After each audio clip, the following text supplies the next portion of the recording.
Good morning. Good Welcome to our morning. mathematics online classes. Today we have to think about assertion reason questions. Okay? आज हम लोग क्या पढ़ेंगे? assertion and reason based question पढ़ेंगे. ये ऐसे questions competitive में बहुत पूछे जाते हैं. बहुत ज़्यादा में हाल ही में टेट का एग्जाम हुआ उसमें भी ऐसे ही क्वेश्चन लगभग आए थे. ठीक है? तो ये क्वेश्चंस अगर आपको आ गए अभी से ही आप कॉम्पिटिटिव के लिए एकदम रेडी हो, फुली रेडी. और आप अगर ये एक बार इसको अच्छे से समझ गए तो आपके चाहे जितने क्वेश्चन गिवन रहे सब आप इजीली सॉल्व कर सकते हैं. बट ये क्वेश्चन कहता क्या है, इस बेस्ड क्वेश्चन आते कहते हैं. जैसे देखो यहाँ पे मैंने 4 आपको ऑप्शंस दिए हैं, A B and C and D option दिए हैं. ठीक है? फर्स्ट ऑप्शन क्या कह रहा है, एक एजम्पशन होता है, मतलब एक अभिकथन लिखा रहेगा, मतलब एक कोई क्वेश्चन लिखा रहेगा.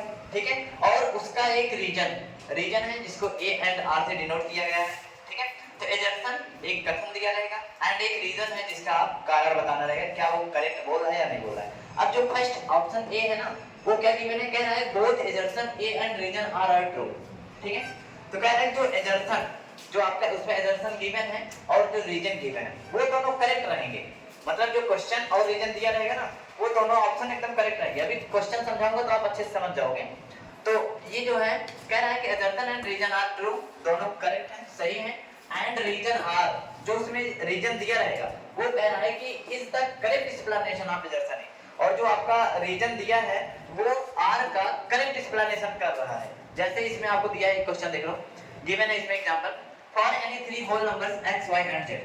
कोई भी एनी होल नंबर ले लो x y z, वहां पे कह रहा है b है x plus y in bracket of n plus z is equal x plus y plus z. ठीक है? फर्स्टली वो क्या किया है, वो ग्रुप चेंज कर रहा है. ग्रुप यहाँ पे देखो एक बनाया है x plus y का, बाद में वो क्या किया y plus z का कर दिया. ठीक है?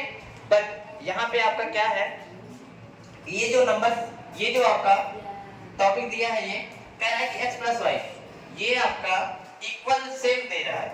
बट यहाँ पे क्या चेंज कर रहा है, ग्रुप चेंज कर रहा है. आपने पढ़ा है change the grouping of element does not change the sum. कौन सी प्रॉपर्टी होती है, डू यू नो एनीवन?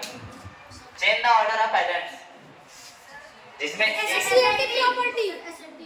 एक था आपने पढ़ा था एसोसिएटिव प्रॉपर्टी, है ना? एसोसिएटिव प्रॉपर्टी बात कर रहा है जिसमें ग्रुप चेंज होता है और जिसमें ऑर्डर चेंज होता है. वो कौन सी प्रॉपर्टी होती है? Closure No. Complicated property. हाँ, उसको बोलते हैं कॉम्पिटिटिव प्रॉपर्टी. लेकिन इस क्वेश्चन में क्या है, ये जो रीजन दिया है ना, सॉरी एजम्पशन जो गिवन है कह रहा है कोई भी 3 होल नंबर है जहां पे ग्रुप चेंज हो रहा है, और ग्रुप चेंज होने को कौन सी प्रॉपर्टी बोलते हैं, एसोसिएटिव प्रॉपर्टी. लेकिन इसका जो रीजन दिया है क्या कह रहा है, in the addition of whole number the competitive always hold. कह रहा है कि इस ये जो रीजन दिया है, एजम्पशन दिया है, क्या इसमें कॉम्पिटिटिव होल्ड कर रहा है? क्या ये करेक्ट है? सेकंड वाला ऑप्शन बताओ, क्या ये करेक्ट दे रहा है? नहीं दे रहा है.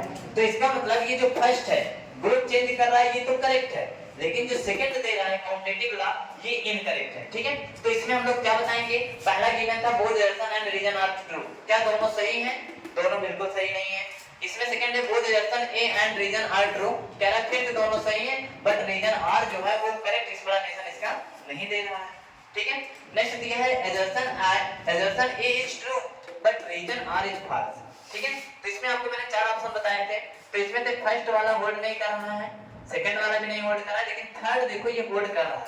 तो कह रहा है कि for any 3 whole number x plus y plus z. ठीक है?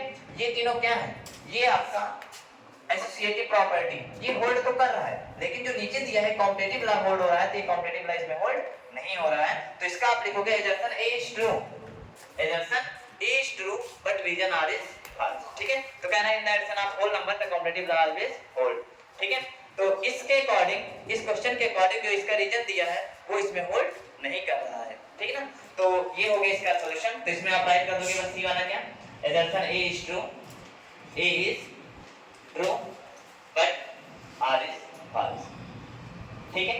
ये आपका सॉल्यूशन हो गया. बस इतना लिखना था, जिस चारों में से केवल एक राइट करना है. समझ गए ना? अब ऐसे सिमिलर क्वेश्चन जो भी गिवन है ये आपको सेल्फ सॉल्व करने रहेंगे. इसके बाद हम लोग मिलेंगे नेक्स्ट वीडियो में. Thank you.